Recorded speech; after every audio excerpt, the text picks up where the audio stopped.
Location, Adams County, Illinois. Date, August 16th, 2011. The witness was lying in bed with his dog at his feet. His bed was located under a window. The neighborhood was quiet, and it was dark out late at night in this suburban neighborhood. He then saw a yellow-orange light that was thick and blanketed everything. He could see through the light, but it covered the complete view from his bedroom window. It did not affect his eyes like the sun does. He also heard a strange humming while watching the light, trying to figure out what it was. He had never seen anything like it before. He is not certain how much time passed, but it was neither seconds nor hours, maybe 20 minutes or so, as he was stunned by this light display. The light then disappeared, and everything was in view again like normal. He could see the house across the street and see the streetlights lit up dimly as always. He then heard a noise at his other window, just 8 feet from his bed. He looked as his dog began to growl. He went to rise from the bed, but suddenly froze. He was frozen stiff. He could only move his eyes. He saw a hand coming through the screen. He had that window slightly opened as always. The hand was grayish and smooth, with long fingers and strange bulbous joints and fingertips. The witness was terrified as the screen was then pulled out and the window lifted further. A creature then crawled into his now opened window and crouched in the windowsill. It just stared at him, his dog still frozen and growling. It was a small creature, grayish all over, smooth skin with large almond-like eyes, black eyes that protruded. They almost looked like glass. There were no pupils, just pitch-black eyes. The head was the typical alien head, as described by other witnesses, teardrop-shaped and larger than expected in proportion to the small body. It had long, very thin arms. The feet were long too, and it began to climb down from the window slowly. After the creature began to climb down from the window, the witness doesn't remember anything else until he woke up in the morning with everything seemingly normal, including his dog, a 70-pound Rottweiler.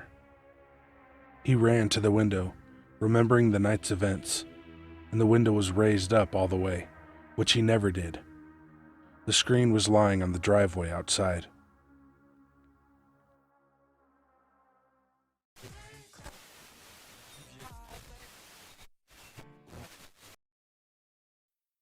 Let me start off with some background information about myself before I share my encounter. I'm a 24-year-old female that has spent a majority of her life outdoors camping and hiking through wild terrain. I've also been studying zoology and biology for the last 6 years and have been in close proximity to bobcats mid-hunt, protective mama bears, and territorial elk. I'm disclosing this because all of these experiences have been quite scary, but I have never been more terrified than I was the night I encountered an unknown entity in northern Arizona. In March of 2018, I decided to go on a back road drive with a friend of mine at about 2 a.m. That area is well known for the almost zero light pollution, which makes the night sky mesmerizing on a clear night, which that night was. The area I was driving in was thick pine forest, and I was on alert because of the large elk in the region. After about an hour, my friend and I made it to a paved road leading back towards home. The road was a T-shape, and we were stopped at a stop sign, taking a moment to update our playlist. I'm about to shift out of park when I look about 30 feet in front of me. I'm facing the pine tree line that my headlights are illuminating. The tree line sat along a small 5-foot ridge that was parallel to the road I was going to turn onto. I noticed a door-sized block of my view that appeared to be warped. It looked like one of those portals in space movies, but less intense, and I could still see a distorted image of the forest behind the block. I sat there for a while, before I told my friend that I thought I was hallucinating. To clarify, I was not under the influence of any substance, and hadn't been in almost a year at that point. I was concerned and about to suggest they drive instead, since my vision seemed to be impaired. That is until they told me that I wasn't hallucinating. They were witnessing the same thing. Without looking away from the block, we both described the exact same image. So at this point, I'm a bit freaked out. We're pretty logical people and didn't want to jump to any conclusions. There must be a rational answer. So of course, we do what sane people do on a dark back road. We put the car in park and got out of the vehicle. We kept my headlights on as we crossed the road heading toward the distorted block, and noticed that as we moved, the portal wasn't moving from its original spot, so it ruled out any kind of fumes possibly interfering. As I reached the ridge that the portal sat on top of, my friend stopped. He said that it didn't feel right, and that he thought we should go back to the car. He's smarter than me, but at that point I was more intrigued than scared, and I was already within 10 feet of the thing, so I might as well finish the job. I started walking up the 5-foot incline when I was filled with the most intense dread that I had ever experienced. I could almost reach out and touch the warped doorway when my foot softly planted itself directly in front of it.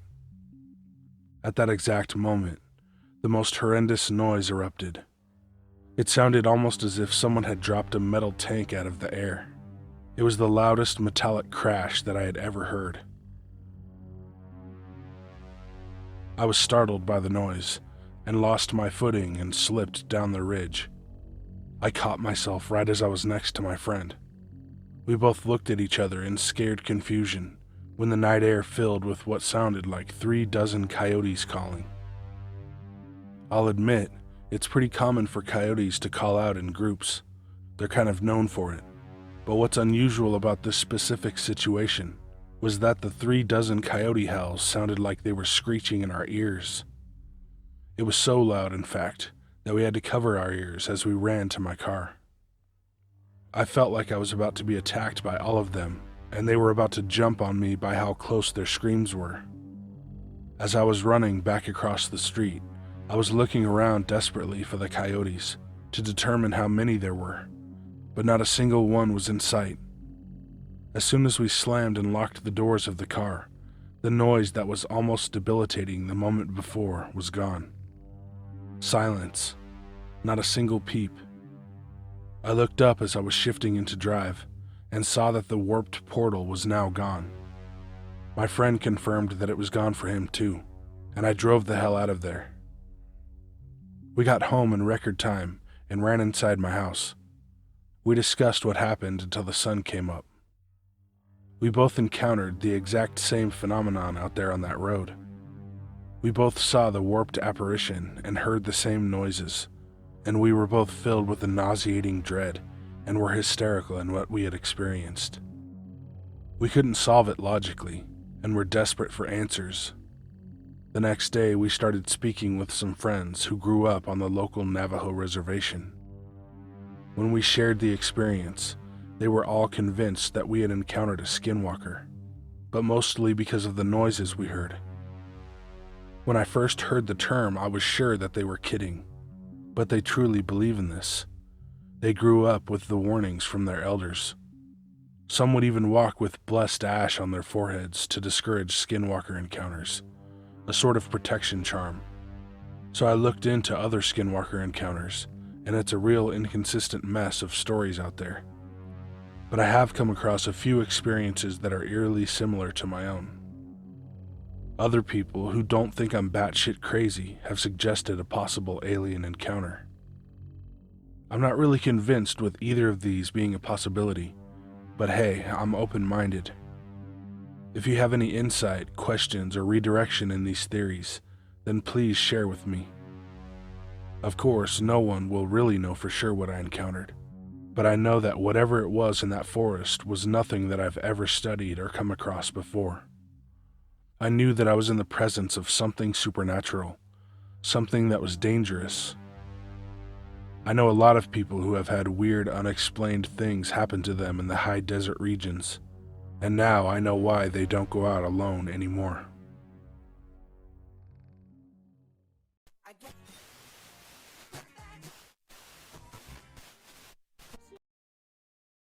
This was a few years ago, but it's really stuck with me just for how strange it was.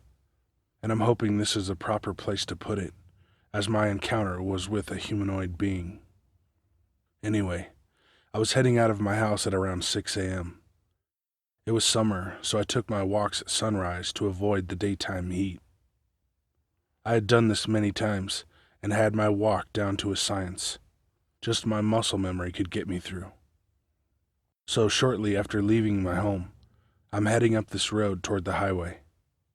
I lived behind a school, so I was very aware of the roads and vehicles, even if I was distracted by something else, which I was.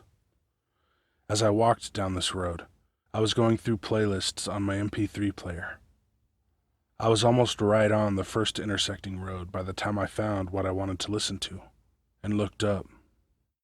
Everything was normal, and there were no cars to be seen, which made sense as it was a Saturday morning, so I continued up toward the highway where there was a sidewalk. About 3 intersections from the highway, I noticed a shadow on the school zone sign ahead of me. Thinking it was mine, I just kept walking. But then a disturbing thought hit me. I was walking east. There was no way that shadow belonged to me.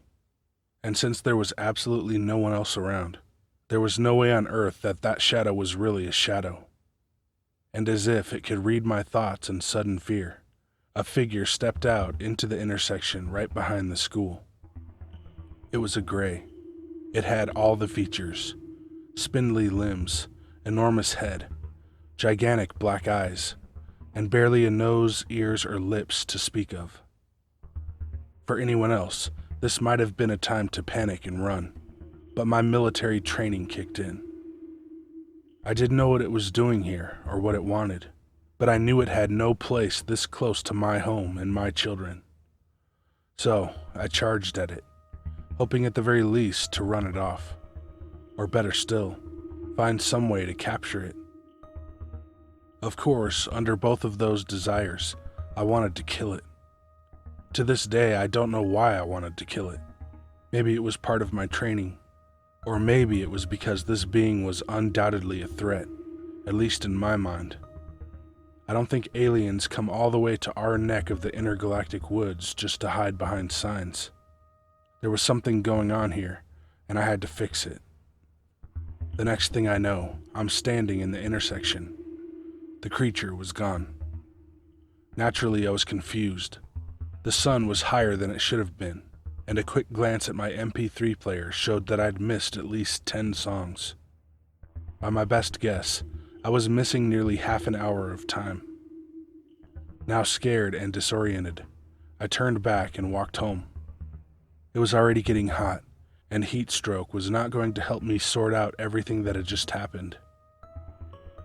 I haven't told this story to anyone other than my parents and one friend. We all agreed that this was something strange, and that whatever it was definitely not right. Even now, years later, I wonder what I really saw. Was it really an alien? Did I honestly try to capture and kill an actual extraterrestrial? I don't have those answers, and that scares me. I don't think I got abducted. I don't have weird dreams, and I couldn't find any mysterious marks anywhere on my body. The only thing that I can't explain is a painful feeling in my upper left arm. It feels like there's something in there, but x-rays have shown nothing. Could it be that I was tagged by this creature, the same way we tag animals for study? This pain has not gone away, but I have become accustomed to it. Maybe one day, I'll be able to get better scans of my arm, and see if maybe a different machine could see what the x-rays couldn't. If you have any ideas that you think might help me out, let me know. I'm open to anything. Maybe you can help me find some answers.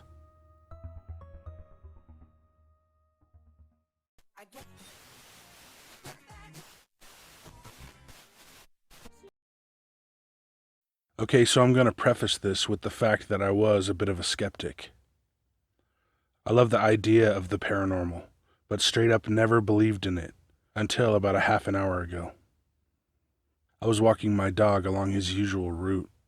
It's only a half-hour circuit through a well-lit and safe neighborhood, so I feel pretty comfortable taking him late at night.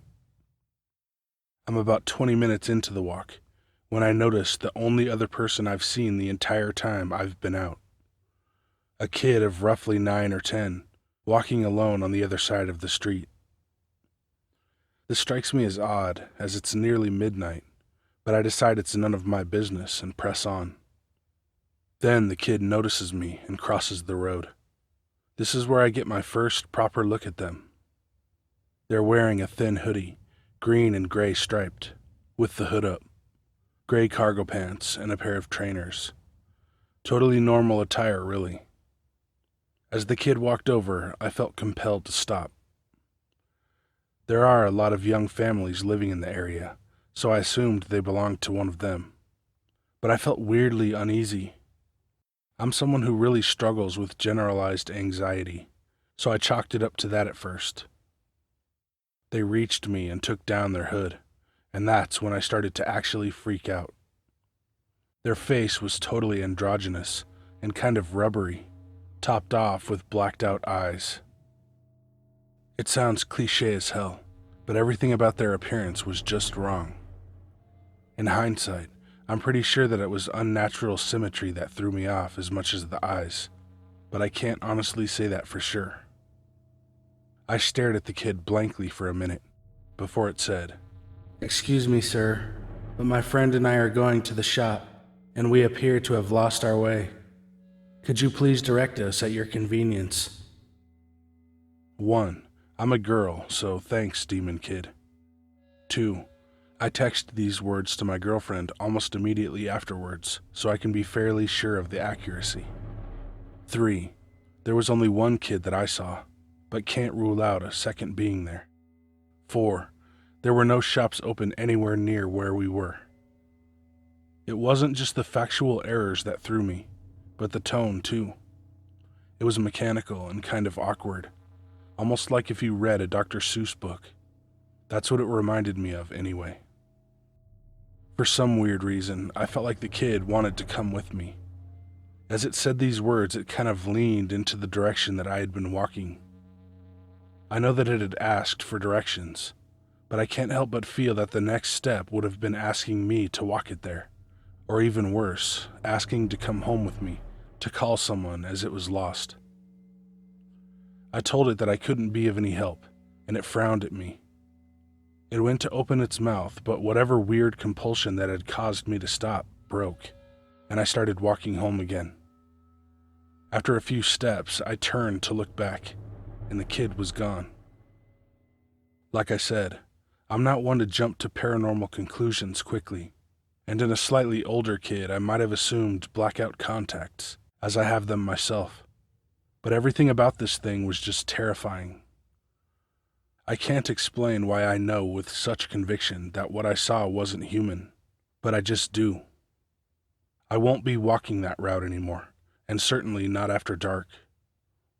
If you can offer a logical explanation, then please do, because maybe I'm just crazy.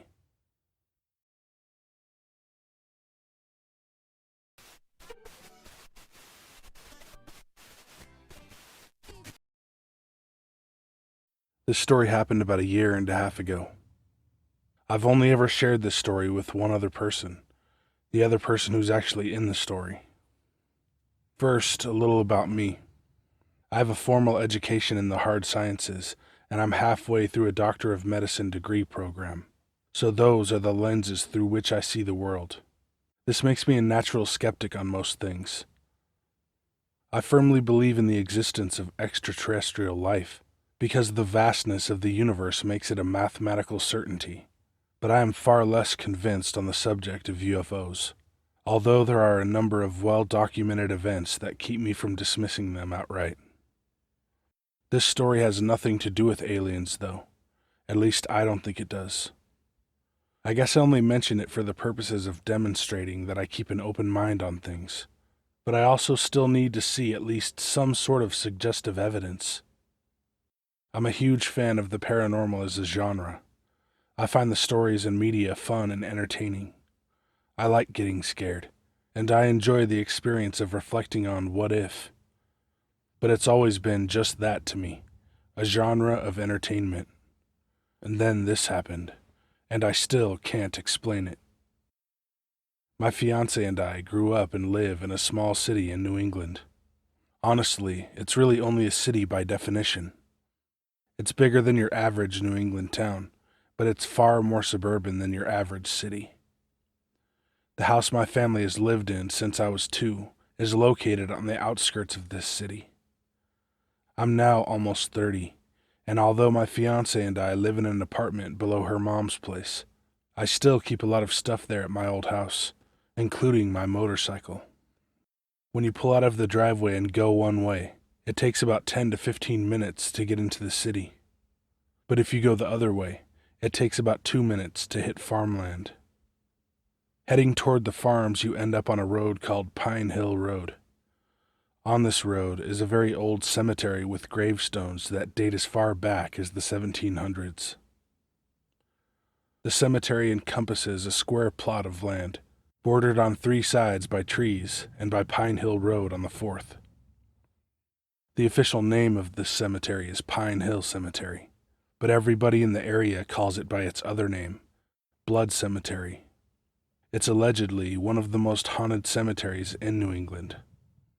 The name derives from the Blood family burial plot, located more or less in the center of the grounds, and is where most of the alleged activity arises from. Tangibly, the Blood headstone is engraved with the image of a hand, and it is said that during the day this hand points upwards toward the heavens, while at night it points down toward the ground. It is illegal to enter a cemetery at night here, and the police do patrol this area because of how frequently people try to go in at night to see for themselves. It is also said that the ghost of Abel Blood roams the grounds. I personally have never actually been inside the grounds, day or night, not even during the experience I'm about to describe. By the way, I've used the real name of the place. Feel free to Google this cemetery all you want. That way you'll know I'm talking about a real place with real stories attached to it. What I'm about to describe is no creepypasta. This really happened to me. I've driven past this cemetery 1,000,000 times before, day and night, and not once have I ever seen or experienced anything out of the ordinary. That is, until one night last fall. It must have been around late August or early September 2017, when summer was on its way out, and fall was just starting to let everyone know it was on the way. It was late and dark one night when my fiancé and I were out for a ride on my motorcycle. We love riding around this area because there is little traffic. The roads are just windy enough to make it fun, and the farms are beautiful. We were riding up Pine Hill Road, and we're just beginning to pass Blood on the left as we've done so many times before. Going about 30 miles per hour, it must only take 3 to 5 seconds to pass the whole property. But this time, something very strange happened to me. Time appeared to slow down when something red reflected across the visor of my helmet. I turned my head to the left, and this is what I saw. Up in a tree, just along the left border of the cemetery, there was a floating orb of the brightest red light I have ever seen. It was so bright that the center was white. Orb isn't really the right way to describe it, though. It looked like it was oozing and dripping, like it was made of plasma.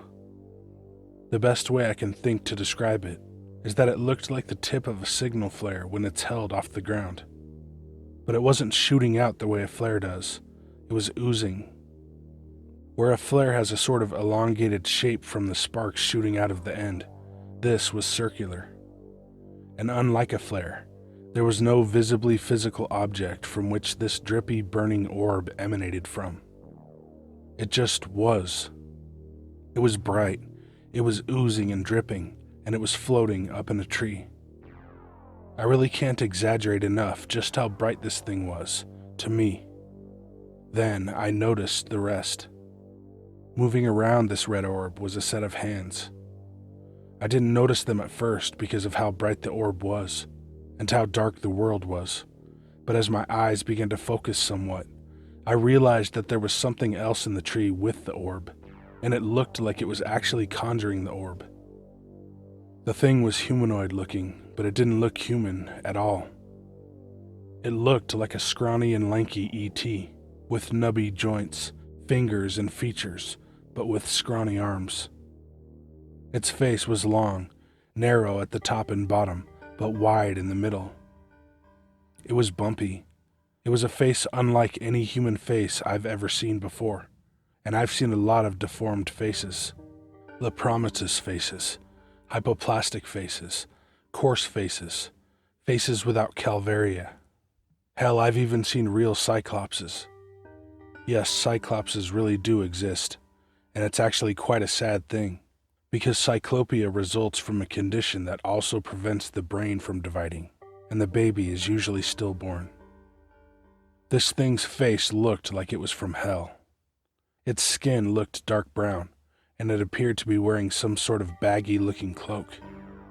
Its legs were crossed, its hands circling around this extremely bright, oozing red orb, and it was hovering a few inches over a branch in this tree. Passing the cemetery on my motorcycle that night felt like the longest 3 to 5 seconds of my life.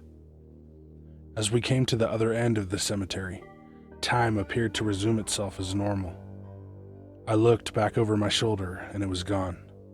I looked back again, still gone.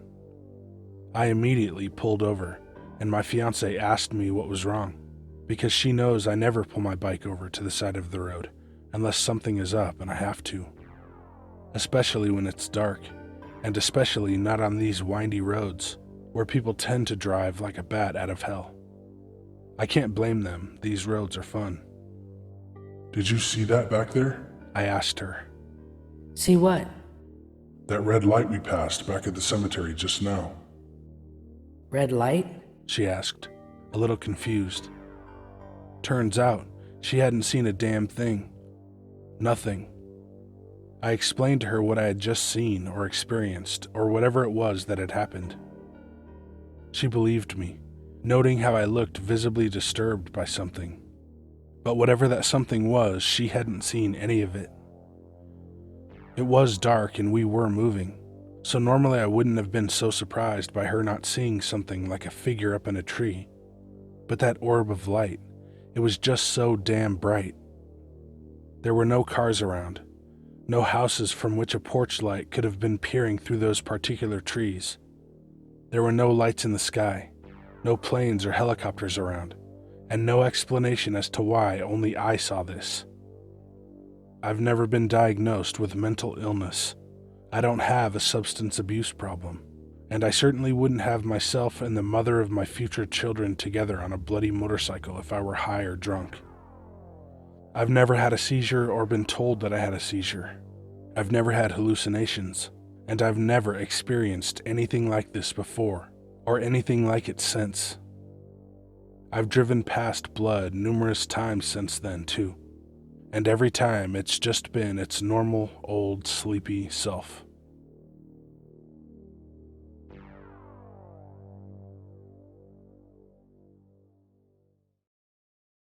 Hey guys and ladies, thanks for watching. Send your story or creepypasta to the email in the description. My merch, Patreon, Instagram, Twitter, Discord, blah blah blah, are down there. Anything you do to help support the channel is much appreciated, likes and up. And that's about it. So, be good to animals, even people. So. Skjál, snemma, bergsbus, hrish.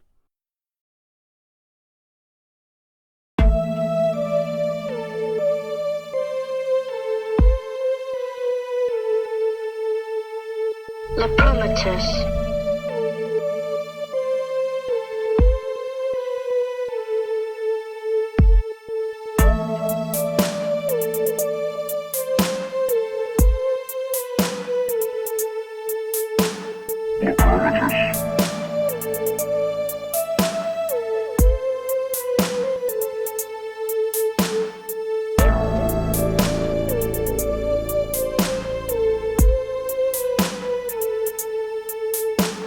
Lepromatous.